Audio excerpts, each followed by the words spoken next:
Bonjour à tous, très heureuse de vous retrouver pour ce dernier mardi du livre de l'année 2020. Un mardi du livre où je vous emmène dans le monde de l'usine sur les chaînes de production de l'industrie agroalimentaire.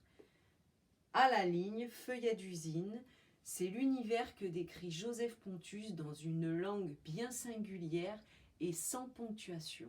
Donc Joseph Pontus est un écrivain français, ancien éducateur spécialisé en banlieue parisienne. Il a quitté son travail pour rejoindre sa femme en Bretagne. Et malgré ses diplômes et parce qu'il faut bien remplir le frigo, il a dû se résoudre à accepter des missions d'intérim en tant qu'ouvrier de l'industrie agroalimentaire. Donc, découvrons un extrait de ce texte. Ça a débuté comme ça. Moi, j'avais rien demandé, mais quand un chef à ma prise de poste me demande si j'ai déjà égoutté du tofu, quand je vois le nombre de palettes et de palettes et de palettes que je vais avoir à égoutter seule et que je sais par avance que ce chantier m'occupera toute la nuit, égoutter du tofu. Je me répète les mots sans trop y croire, je vais égoutter du tofu cette nuit. Toute la nuit, je serai un égoutteur de tofu.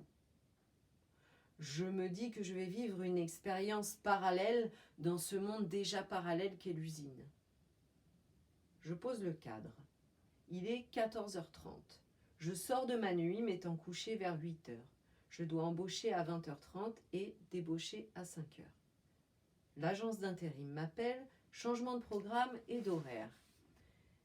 De 19h jusqu'à 4h30, ce qui, en comptant la demi-heure de pause quotidienne, me fera un bon 9h de boulot. Je ne serai pas au poisson pané, mais au plat cuisiné que mon usine produit aussi. Je commence à travailler. J'égoutte du tofu. Je me répète cette phrase comme un mantra, presque comme une formule magique sacramentelle, un mot de passe, une sorte de résumé de la vanité de l'existence, du travail, du monde entier, de l'usine. Je me marre.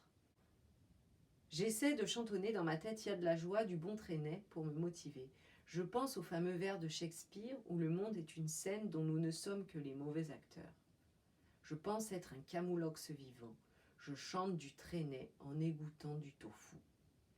Hélas non, vous reculez de 3 poissons panés. Je pense que le tofu, c'est dégueulasse et que s'il n'y avait pas de végétariens, je ne me collerais pas ce chantier de fou de tofu. J'échafaude des contrepaix qui me semblent bien sonner.